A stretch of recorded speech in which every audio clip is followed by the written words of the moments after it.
Hello à tous, bienvenue sur Hors-Champ et bienvenue à toi, Andrés Jarama, ici au Bureau culturel de Genève. Merci pour leur accueil. On remercie Baptiste au passage qui est pas très loin ici, qui nous accueille gentiment aujourd'hui ici, dans les locaux.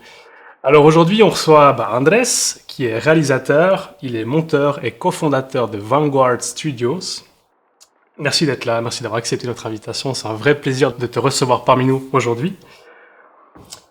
Il a un parcours qui traverse plusieurs métiers dans le cinéma, donc en tant que monteur et réalisateur.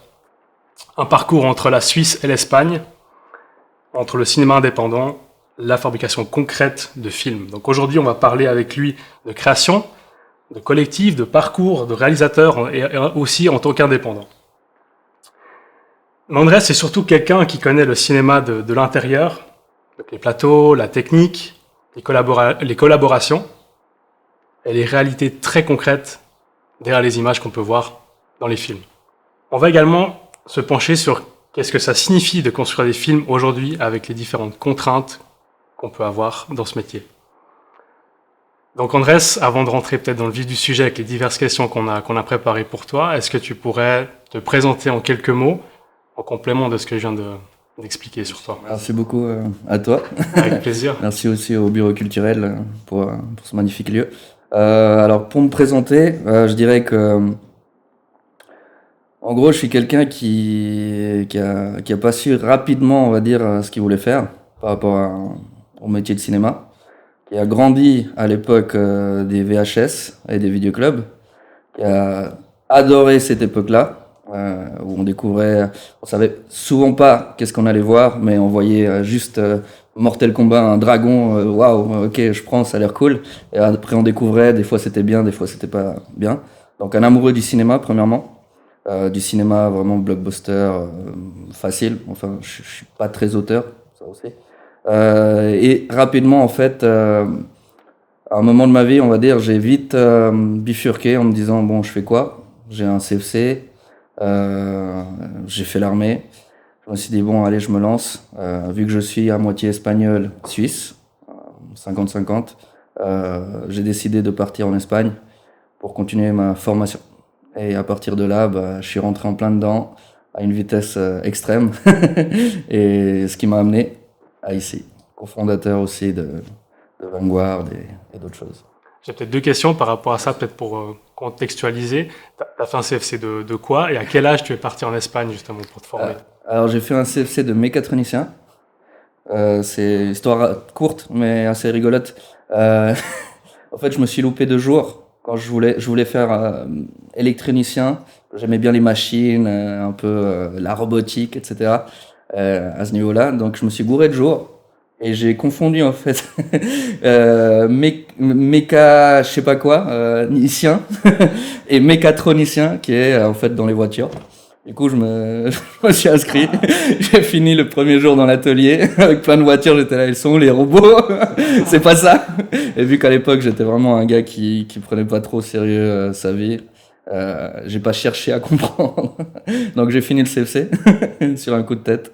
Et c'était quoi la deuxième question? À quel âge tu es parti en Espagne après? Ah, je suis parti en Espagne. Alors, je suis parti en Espagne vers les 22, par là, 22, 23 ans. Donc quelques années après avoir terminé ton CFC. C'est ça. Très bien. Et si aujourd'hui on enlève les titres que tu as dans le cinéma, comment tu te définirais en quelques mots? Wow. Comment je me définirais dans le cinéma? Ou en Ouais, général? au-delà de ton titre de réalisateur que tu as aujourd'hui, comment tu te définirais en quelques mots? Un rêveur. Rêveur? Ouais.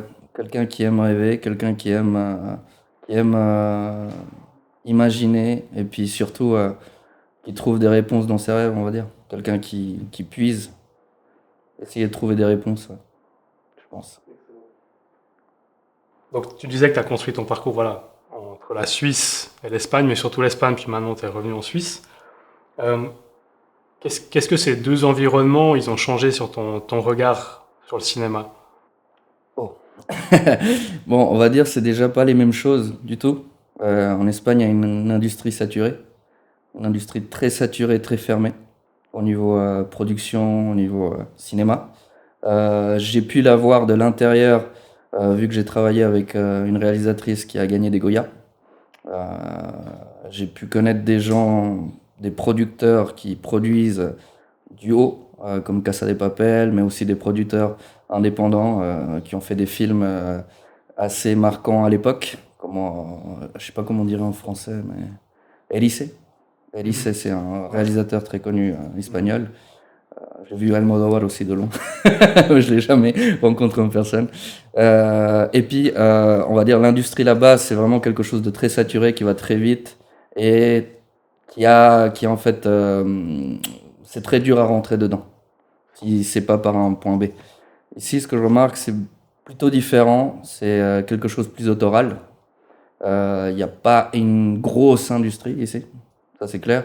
Euh, et puis, il y a des choses qui sont compliquées, on va dire, à mettre en place ici qu'en Espagne, euh, vu qu'ils ont déjà un peu les protocoles et directement les studios, etc. C'est assez simple à rapidement faire organiser quelque chose avec un producteur et essayer de vite mettre dans un studio un projet, ou au moins qu'il avance d'une manière assez suivie.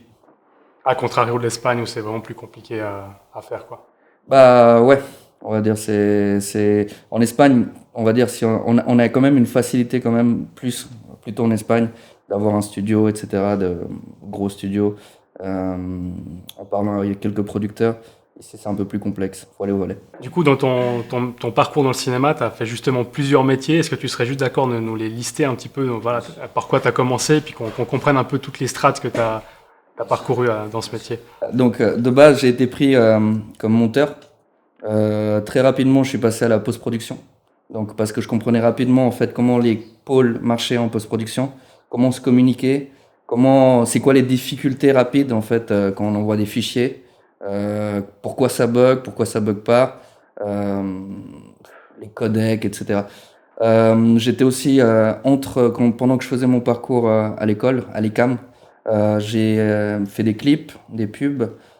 Vu que j'adore en général le cinéma et puis surtout raconter des histoires, c'était ce qui me plaisait. Je suis rapidement rentré dans des groupes de scénaristes à Madrid. Du coup, je voyais comment ils faisaient, j'évoluais avec eux, j'écrivais moi aussi. Et j'ai passé à la réalisation en fait complètement par hasard parce qu'il y a un réalisateur qui a give up, qui a dit non mais j'y arrive pas, trop de pression, là j'en peux plus, qui était très artiste, très bon mais très artiste. Il avait pas une gestion de la pression assez énorme. Et vu que moi j'avais écrit le scénario de la pub, enfin de la pub à ce moment-là, bah j'ai dirigé le truc. J'ai commencé donc avec la pub, après j'ai fait un court-métrage, et puis comme ça, au fur et à mesure, je suis plus passé du côté de la réalisation et de la production que du montage. Incroyable. Et du coup, ce parcours-là, aujourd'hui, te permet de comprendre. Enfin, je pense que tu parles du coup la même langue avec toutes les strates de gens avec qui tu travailles quand tu fais aujourd'hui des projets.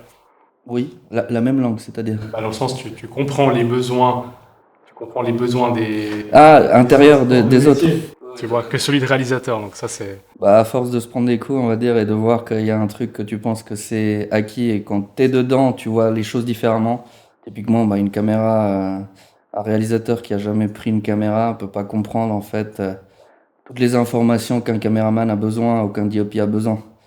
Il va dire, bah, je veux une image comme ça, mais si tu lui apportes pas non plus un peu de technique, un peu de, oui, mais on va être où? À l'intérieur, aussi les personnes qui font le son.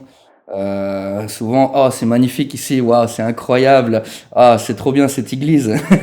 Je veux faire une scène que de dialogue où on doit absolument entendre bien les voix, et je veux un truc très corpo, un truc bien serré, peu réaliste. Voilà, l'ingé son, s'il n'a pas été sur le set pour conseiller et que le réalisateur il n'a pas compris que le son ça va être une catastrophe, bah, c'est clair que l'ingé son après il est avec en post-production en train de galérer. Donc faut penser un peu à tout le monde, euh, toujours en gardant la vision originale, on va dire, du projet. C'est toujours, je pense que le réalisateur doit comprendre un peu tout ce que tout le monde fait, à peu près, pour comprendre la difficulté, mais aussi les nécessités. Et à partir de là, garder aussi, moi je suis très preneur de ça quand je réalise. Je suis quelqu'un qui aime savoir presque au millimètre comment ça va être tourné, qu'est-ce qu'on va faire. L'avoir travaillé aussi avec les équipes, c'est possible d'avoir été sur les lieux, de bien expliquer les plans, pour pouvoir après être libre, on va dire, pendant le tournage et faire confiance à tout le monde qu'ils savent la vision exacte, comment toi tu veux le truc. Pas pour une question d'ego, parce que je me fous de l'ego, je t'avoue, mais plutôt pour une cohérence générale de la pièce finale. Et tout cet ensemble, ça te permet, je pense, de gagner du temps aussi. Puis je pense que ça intervient aussi sur le scénario que tu écris quand tu connais déjà les contraintes Bien sûr, techniques. bien sûr. Tu peux gagner du temps à ce niveau-là aussi. Ça, c'est un truc que j'ai beaucoup pris de l'armée, bizarrement. Ok. En Suisse. En Suisse. Et du côté suisse. Les Espagnols sont un peu plus one again. Mais l'efficacité est nécessaire, en fait, parce qu'au final, on n'est pas là pour faire une pièce que artistique. Il y a des temps, il y a des enjeux, il y a de l'argent. Si on veut que faire une pièce artistique, ben on le fait soi-même ou avec des amis, mais quelque chose de très tranquille. Là, dès qu'on opte, on va dire, pour essayer de faire de la production, donc il y a des devis, il y a des temps, il y a des contraintes, parce que faut respecter le temps des artistes. Je veux dire, un acteur, il est là de ça là à là. Souvent, ça dépasse, évidemment, parce que il y a les aléas, et ils comprennent, tout le monde comprend. Mais faut pas non plus trop abuser. Dire, bon, bah, écoutez, là, on fait ça demain. Bah non, bah demain, je suis en voyage, je suis à Paris ou je suis quelque part ailleurs. Donc là, du coup, faut vraiment respecter un peu. C'est une guerre, en fait, entre art et production. Et c'est assez intense, et j'adore ça.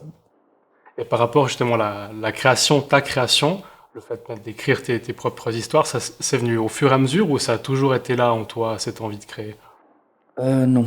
Non, c'est vraiment venu parce que en passant du montage, je voyais ce que je recevais comme rush et je me disais ça, j'aimerais le voir autrement. Ça, j'aimerais peut-être. Je pense que ça aurait été mieux si on racontait cette histoire de cette manière-là.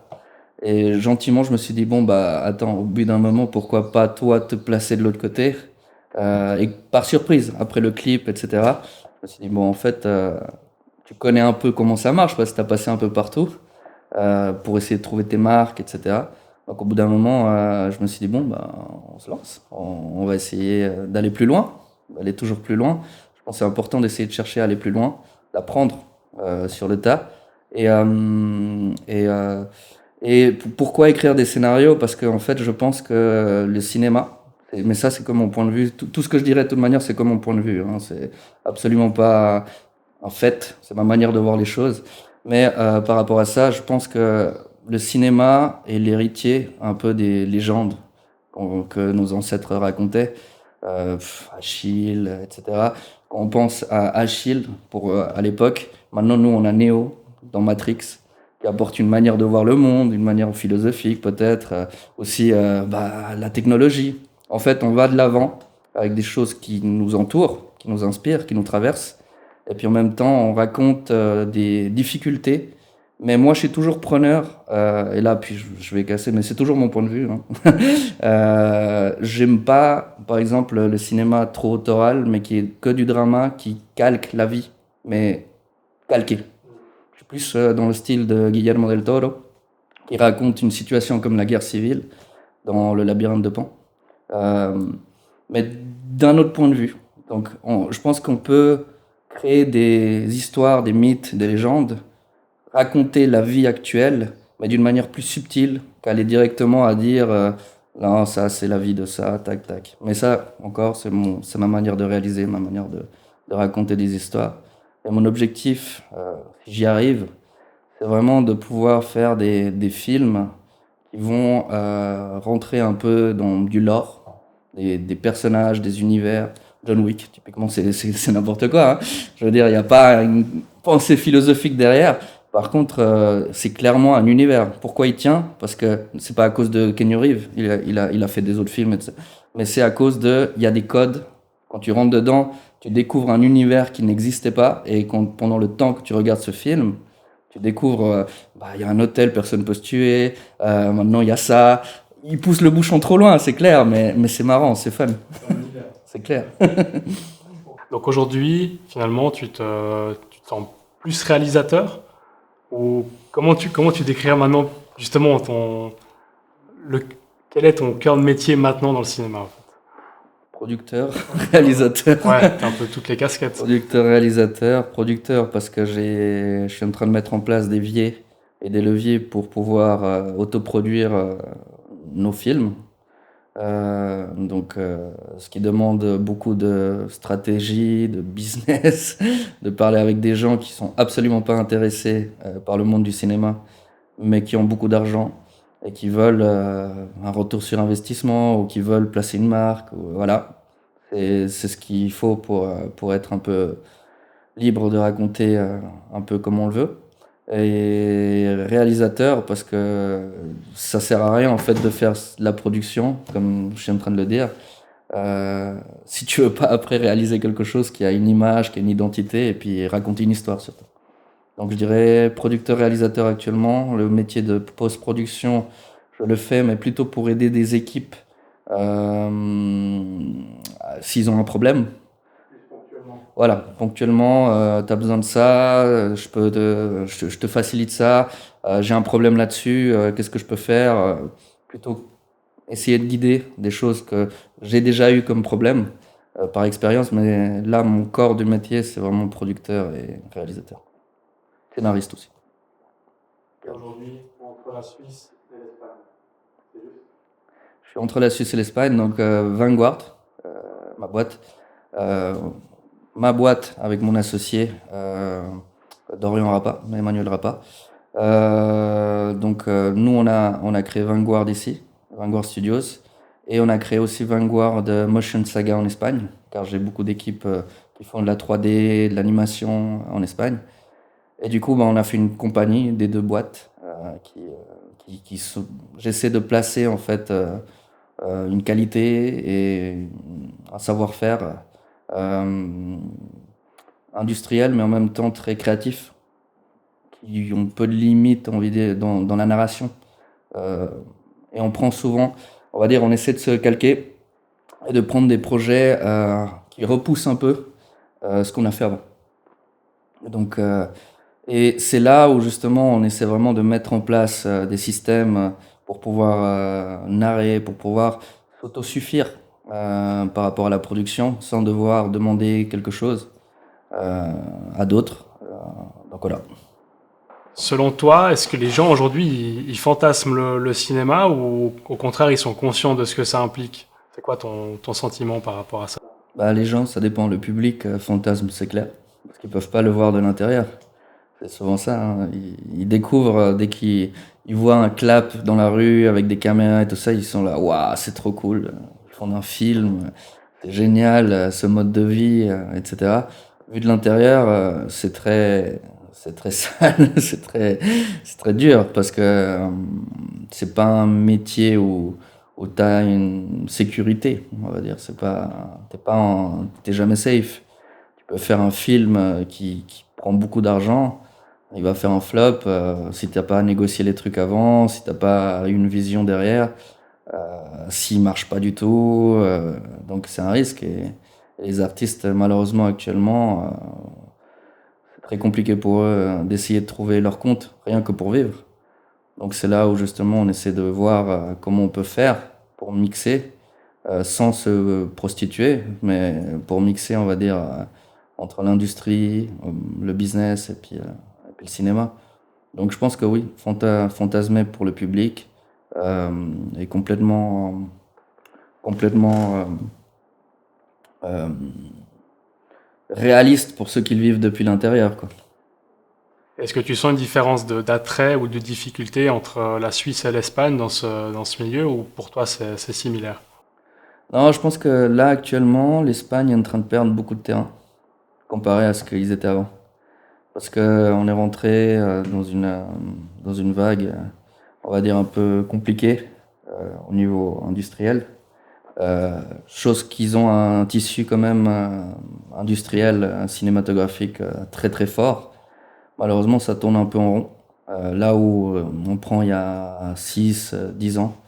Là, Sorogoyen, que je connais très bien d'ailleurs, salutations Sorogoyen, qui a fait El Reino, qui a fait des films assez engagés, mais toujours en gardant ce côté un peu Spielberg, un peu social, mais de l'intérieur où on découvre des trucs, il y a assez ce truc.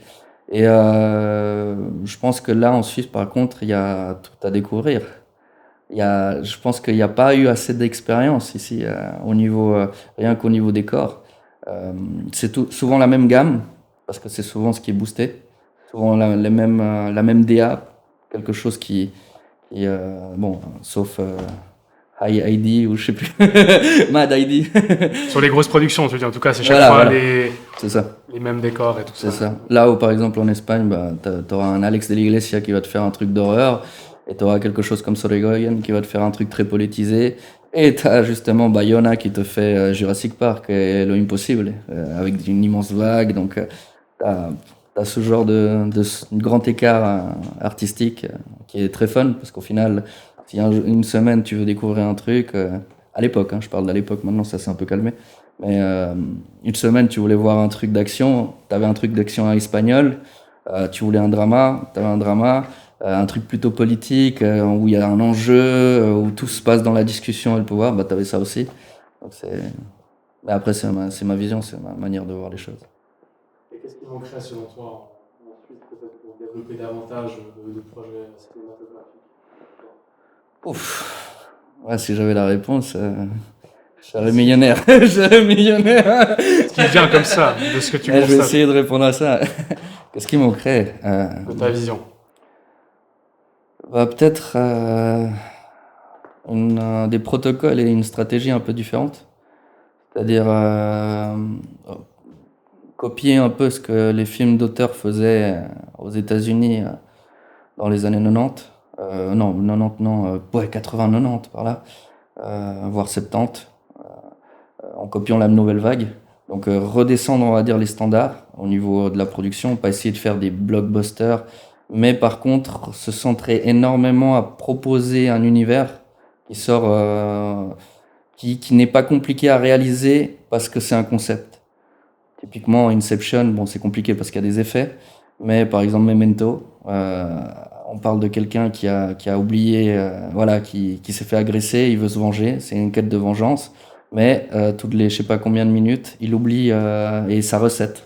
Donc il se réveille et il dit mais qu'est-ce que je fais là? Ah ok, j'ai eu ma quête de vengeance et ça reprend. Donc c'est un film à concept qui demande pas non plus quelque chose de très coûteux, on va dire, dans les effets spéciaux, mais qui peut apporter un air frais et surtout une identité. Là, je regardais dans les réseaux sociaux un scénariste qui disait ouais, en Suisse, scénariste français, ça m'a fait rire. Qui disait ouais, en Suisse, non, on lui pose la question, est-ce qu'un scénariste devrait gagner sa vie, gagner bien sa vie? Elle lui dit non, mais un scénariste doit pas gagner sa vie parce qu'il fait ça pour l'amour de l'art. Donc il y a un risque. Si vous voulez pas de risque, faut aller en Suisse, être au bord de l'eau, être banquier. Est-ce que déjà vous avez vu, et il dit ça, est-ce que déjà vous avez vu un film suisse qui vous a marqué? Et bah là, tu vois, quand tu vis en Suisse et que tu es du milieu, c'est un peu une balle perdue. Il a le droit de penser ce qu'il veut, mais tu vois, c'est une vision, on va dire, générale du monde par rapport au cinéma suisse, du monde étranger, qui ne connaissent pas. Il y a sûrement des pépites et tout ça, on connaît pas tout. Mais faut casser ça, quoi. Faut montrer un peu les crocs, faut se défendre sur notre terrain et dire attendez les gars, vous êtes pas prêts. on va se battre. C'est clair. Et c'est ça justement qui t'a incité à cofonder justement Vanguard, ou justement dans un souci d'indépendance, ou... Totalement. On va dire qu'en Espagne, j'avais des contacts, j'ai toujours les contacts, mais le problème c'est que souvent, ils se passent la balle entre eux. Et c'est très dur, on va dire, à créer quelque chose de très marquant, à essayer de créer quelque chose de très marquant. Ce qui est bien en Suisse, c'est que c'est un univers qui a tout à découvrir, rien que dans les lieux, rien que dans l'esthétique, dans la culture. Il y a beaucoup de clichés suisses qui sont très marqués à l'étranger. Typiquement, je suis revenu ici et tu as des producteurs qui m'ont jamais parlé, que d'un coup commencent à me parler. Ils me disent hey, on aurait besoin de 2 millions, 3 millions.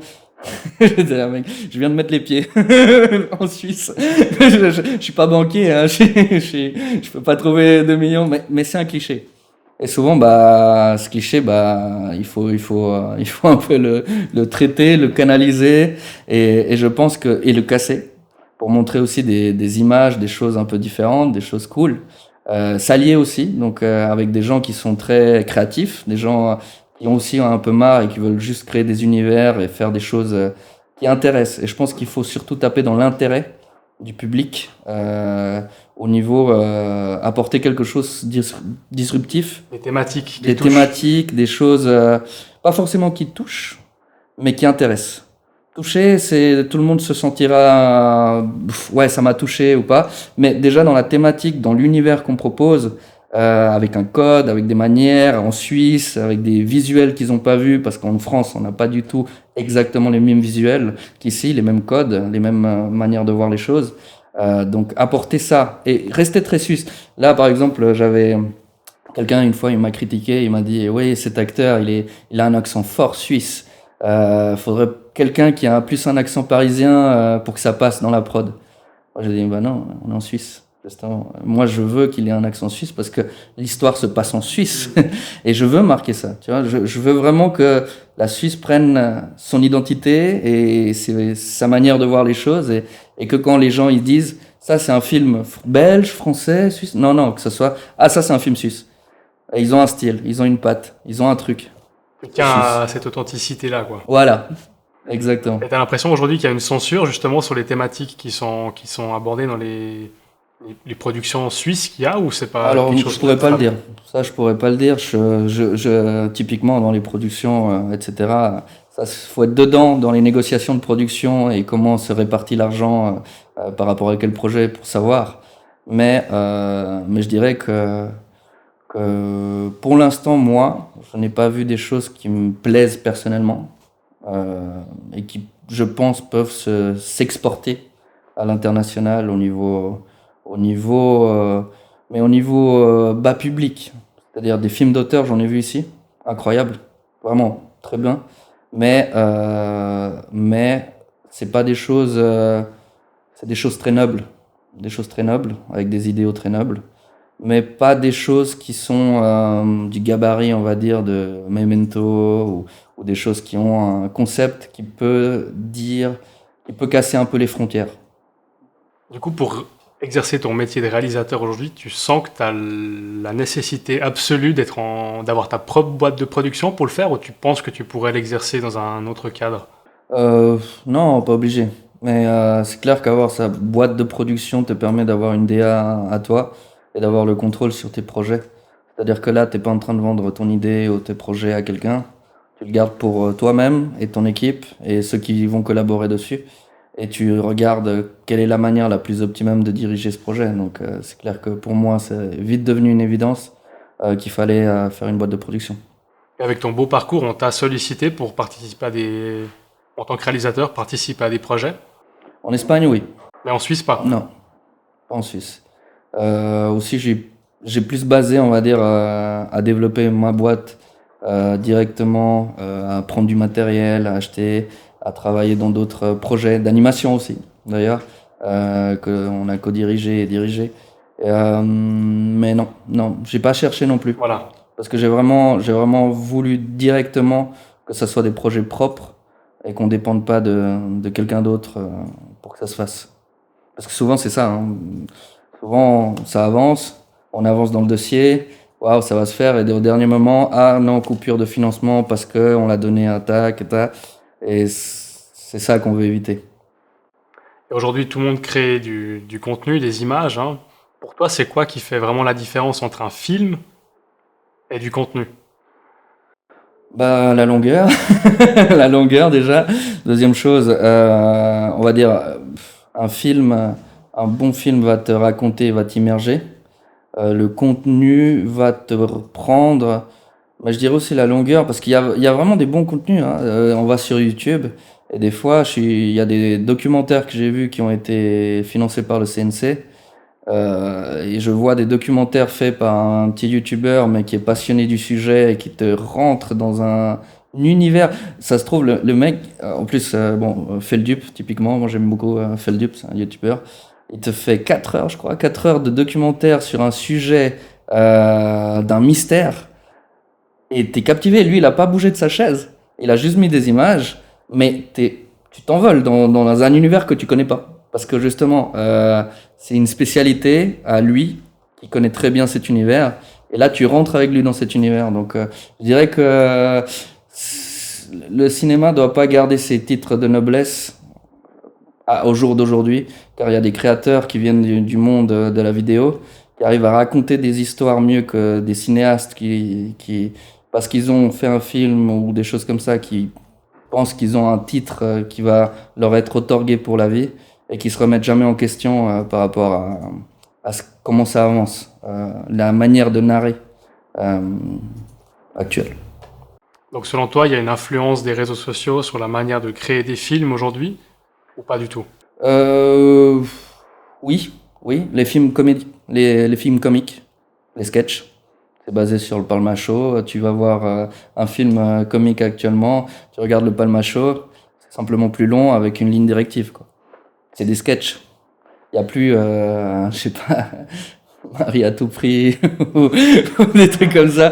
Où là, c'était pas des sketchs. Il y avait vraiment une trame qui suit et c'est pas ah putain ça c'est marrant, on le colle là. Tu vois, mais c'est normal. Je veux dire, au final, quand la nouvelle vague est arrivée, les Américains, ils ont pris ça leur est traversé. C'était un peu comme maintenant. Maintenant, il y a des trucs de sketch, ça marche bien, ça les traverse, ils le voient tous les jours. Donc au final, quand tu racontes une histoire, nous-mêmes, on est en train de faire un film à sketch actuellement. Deux, d'ailleurs.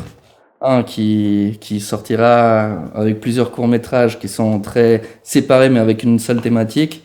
Et un deuxième qui est en pré-production, qui s'appelle Piégé. Qui est en fait les scènes qu'on coupe toujours dans le cinéma, qui est les ascenseurs.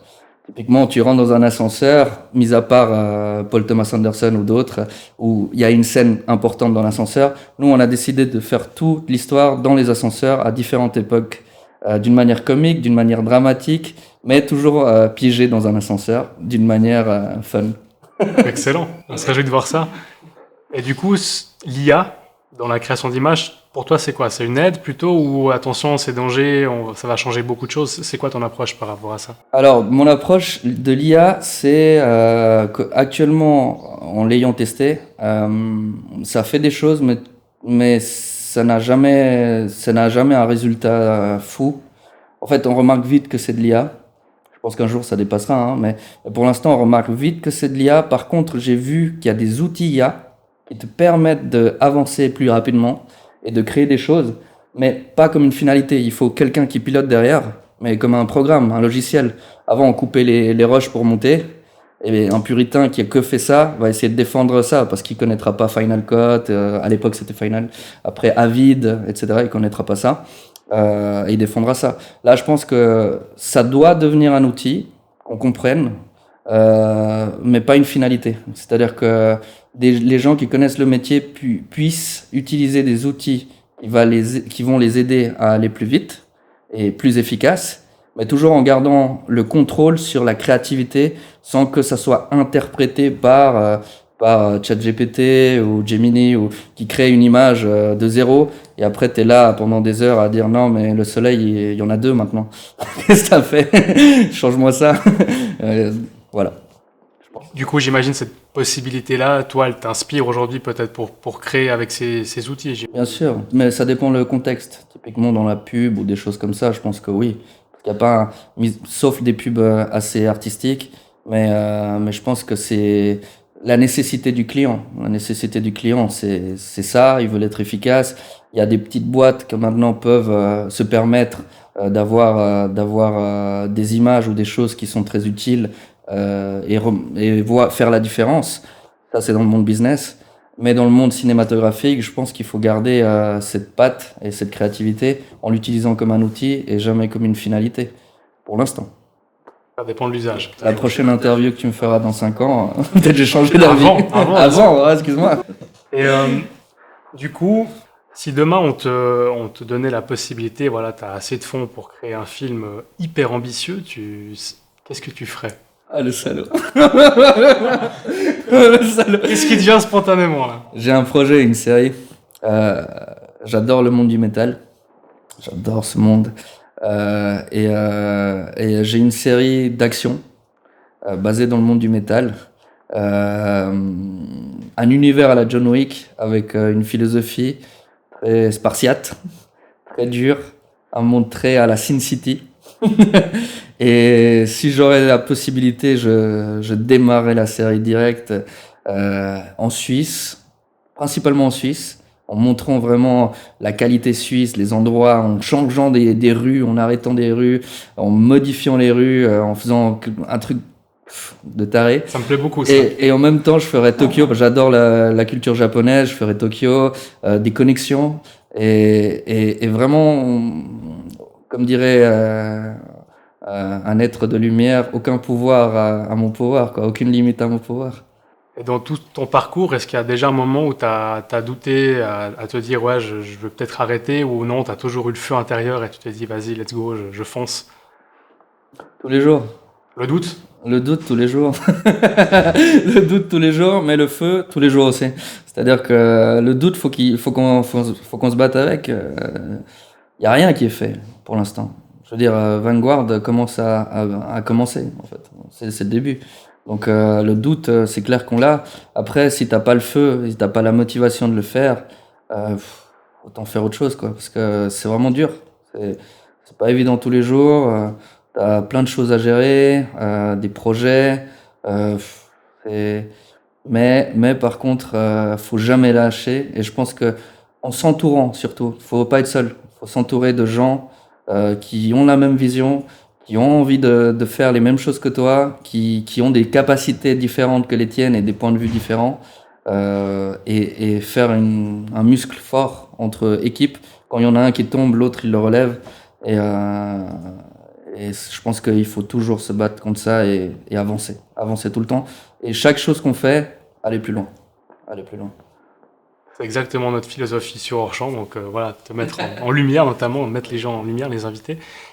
S'il y a un jeune qui nous regarde et puis qui se dit, bah tiens, moi aussi j'ai envie de créer, j'ai vraiment envie de raconter des histoires, qu'est-ce que toi tu aurais envie de lui dire, sans lui vendre du rêve, de lui dire, voilà, concrètement, qu'est-ce qu'il faut déjà qu'il fasse pour commencer et se lancer? Qui nous contacte. Bonne réponse. Qui nous contacte. Bah déjà, oui, faut s'entourer. Donc au final, tout ce qu'il y a à apprendre et être humble. C'est-à-dire au début, tu peux pas être Spielberg, tu peux pas, même moi, hein, je suis pour l'instant personne, on va dire à ce niveau-là. Je me considère personne pour l'instant. Mais faut se battre pour devenir quelqu'un, pour faire quelque chose de marquant, et on devient quelqu'un par les actes et pas par les mots. Et surtout s'entourer de gens bienveillants qui cherchent à avoir une vision. Typiquement, s'il y a un jeune qui a quelque chose qui va dans notre DA, bah, commencez gentiment. On va sûrement pas y aller avec lui en toute confiance, parce que la confiance, ça se crée avec le temps. Donc on regarde, on travaille ensemble, on regarde sa DA, on l'aide à développer. Si notre projet, bah, au final, on peut pas le prendre, bah, on l'aide justement à le diriger vers une autre production ou une autre manière de faire. Animation, typiquement, il y a des projets qui sont très bien, mais qui sont durs à faire en réel. Bah, nous, on a une boîte d'animation en Espagne avec qui on travaille, et ça. Mais surtout, continuer à rêver, important. Continuer à rêver, mais les pieds sur la terre, en visualisant les actes. Pas juste, waouh, demain je serai le réalisateur de demain et je vais changer le monde, etc. Faut un peu y penser, mais surtout savoir, ok, maintenant j'ai ce rêve, qu'est-ce que je fais pour y arriver? Est-ce que je dois plutôt me lancer dans le scénario, où je suis bon aussi? Parce qu'il y a des choses qu'on aime, mais sur lesquelles on n'est pas bon. Moi, je suis nul en son. Ça, c'est le seul truc où je ne peux pas toucher le son. C'est ok. Mais c'est ok, mais on s'en fout. Je suis bon en montage. Je pense qu'en production, ça va, je me débrouille. En réalisation, je pense que, sans me vanter, vu que je connais par l'expérience et pas parce que j'ai un don intrinsèque, mais parce que j'ai travaillé le truc, je pense que je deviens assez bon. Scénariste aussi, parce que j'adore écrire des histoires. Mais mis à part ça, le reste, je suis pas ouf. Caméraman, je suis caméraman, je peux être caméraman. Je suis pas DOP. Je connais les lights, je sais comment ça marche, mais je pourrais pas me comparer à Daniel, un de mes amis et collaborateurs avec qui on travaille beaucoup, qui est un monstre là-dessus. Donc, faut trouver son chemin, son outil, sa manière de faire et mettre cet outil au service de toutes les équipes. pour apporter quelque chose de nouveau, en comprenant le projet, etc. Donc, nous contacter. Tu parlais avant de ton feu sacré. Toi, c'est quoi vraiment le truc qui te rend vivant sur toutes tes créations, sur tous les sets sur lesquels tu travailles? C'est quoi vraiment qui t'anime profondément en tant qu'humain, artiste? C'est le tournage, je dirais aussi. J'adore être en action. L'adrénaline qu'on sent, qu'on doit tirer, quand tout le monde attend que sur toi, parce que t'es le réalisateur ou producteur. Le feu en fait de montrer aux autres ta vision et qu'eux ils la comprennent et qui donnent aussi leur vision et qui apportent à la tienne. Et créer ça, c'est extra. Le côté créatif, en fait, c'est une espèce de dopamine incroyable sur lequel tu partages cette dopamine avec d'autres qui te donnent des idées. T'es là, waouh, c'est incroyable ce que tu viens de dire. Pourquoi pas faire ça? Ok, on le fait comme ça, mais toujours en prêt.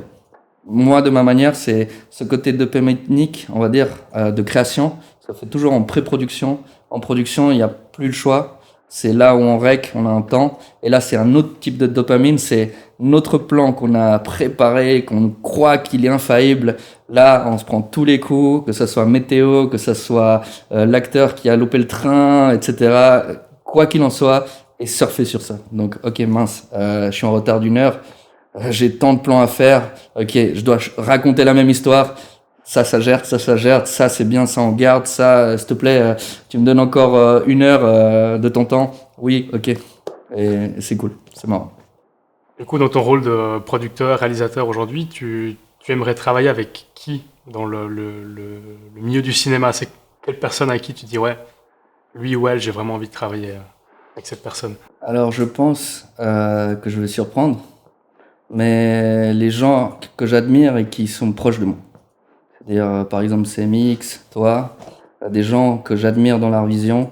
Les réalisateurs qui sont déjà faits, j'aimerais les rencontrer, mais peut-être pas forcément travailler avec eux.